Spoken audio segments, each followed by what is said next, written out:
Gua mau mulai dengan satu angka yang mungkin bikin lo kaget. Indonesia adalah salah satu negara dengan angka perceraian tertinggi di Asia Tenggara. Di tahun 2023, Mahkamah Agung mencatat lebih dari 500.000 kasus perceraian terjadi dalam satu tahun. 500.000. Itu lebih dari 1.000 perceraian setiap hari.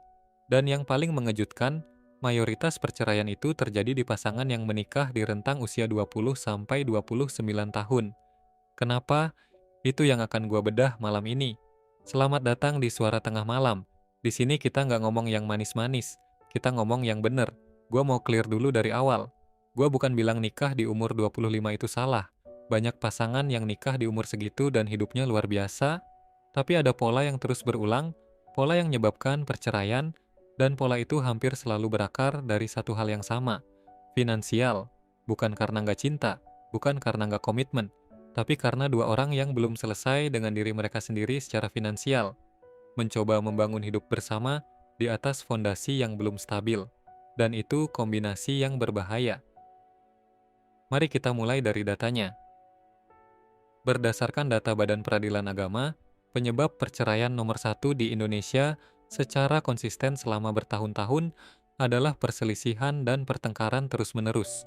Tapi kalau lo gali lebih dalam, apa yang paling sering diperselisihkan? Uang. Kebutuhan ekonomi yang tidak terpenuhi masuk sebagai penyebab perceraian terbesar, kedua dan ketiga secara konsisten. Artinya, hampir semua perceraian di Indonesia, kalau ditelusuri ke akarnya, ada hubungannya dengan tekanan finansial. Dan pasangan yang menikah di umur 25 ke bawah adalah yang paling rentan. Kenapa? Karena di umur itu kebanyakan orang baru mulai karir. Penghasilan masih kecil, tabungan hampir nol, dan mereka langsung masuk ke struktur pengeluaran yang berlipat ganda.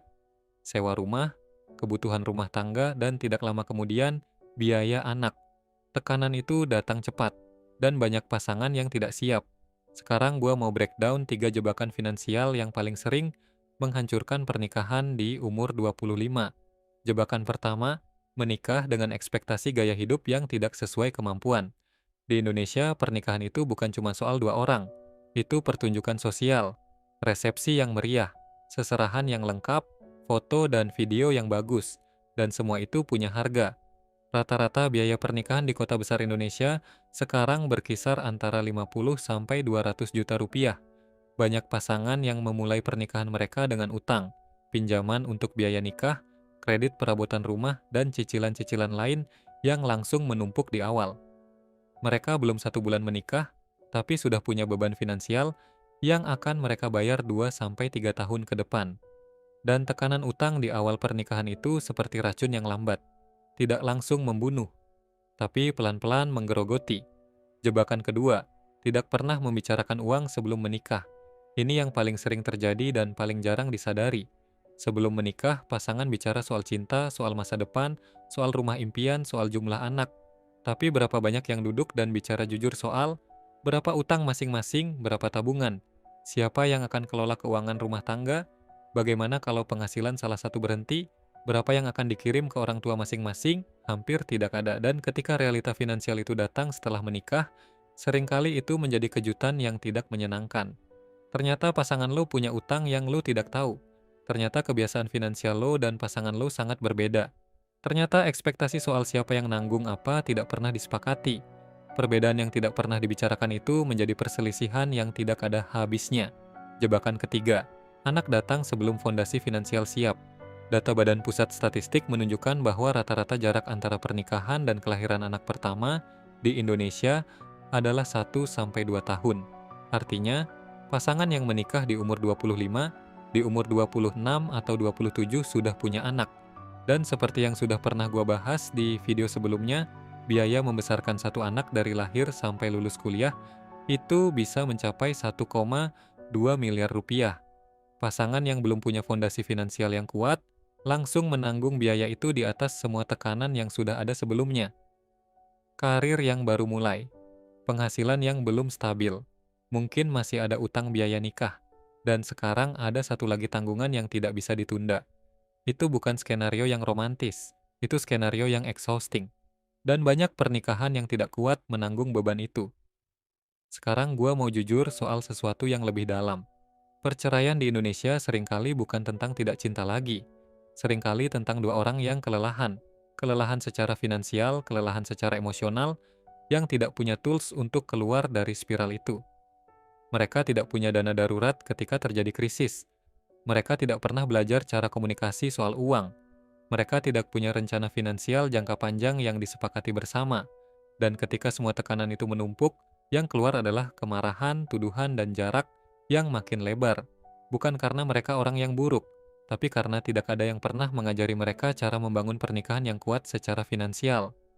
Jadi apa yang bisa lo lakuin, baik yang sudah menikah maupun yang sedang berencana? Pertama, bicarakan uang sebelum menikah. Ini bukan tidak romantis. Ini justru salah satu tanda paling dewasa dari sebuah hubungan yang serius. Diskusikan utang masing-masing, tabungan, pengeluaran rutin ke keluarga, dan bagaimana kalian akan mengelola keuangan bersama. Ketidaknyamanan satu percakapan itu jauh lebih kecil dari ketidaknyamanan konflik finansial bertahun-tahun setelah menikah. Kedua, tunda gaya hidup, bukan kebahagiaan. Pernikahan yang sederhana tapi finansialnya sehat jauh lebih kuat dari pernikahan mewah yang dimulai dengan utang. Kebahagiaan itu tidak perlu dibuktikan dengan angka di nota catering.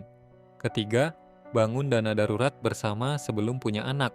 Minimal 6 bulan pengeluaran rumah tangga yang tersimpan aman. Ini bukan kemewahan, ini fondasi. Karena satu krisis tanpa dana darurat bisa menghancurkan stabilitas yang sudah dibangun bertahun-tahun. Keempat, invest bersama dari awal. Bahkan kalau itu cuma 200.000 per bulan yang diinvest bersama. Bukan karena nominalnya besar, tapi karena kebiasaan itu membangun satu hal yang paling penting dalam pernikahan, visi finansial yang sama. Pasangan yang punya tujuan finansial yang disepakati bersama, jauh lebih kuat menghadapi tekanan dibanding yang tidak punya. Kelima, jangan jadikan pernikahan solusi dari masalah yang belum selesai. Kalau lo masuk ke pernikahan dengan harapan pasangan lo akan menyelesaikan masalah finansial lo, itu ekspektasi yang akan menghancurkan kalian berdua. Selesaikan dulu fondasi finansial lo sendiri sebisa mungkin. Karena dua orang yang masing-masing kuat secara finansial akan membangun pernikahan yang jauh lebih stabil dari dua orang yang saling berharap satu sama lain untuk menyelamatkan. Nikah di umur 25 bukan masalah. Yang jadi masalah adalah nikah di umur berapapun tanpa persiapan finansial yang jujur. 500.000 perceraian per tahun, lebih dari 1.000 per hari.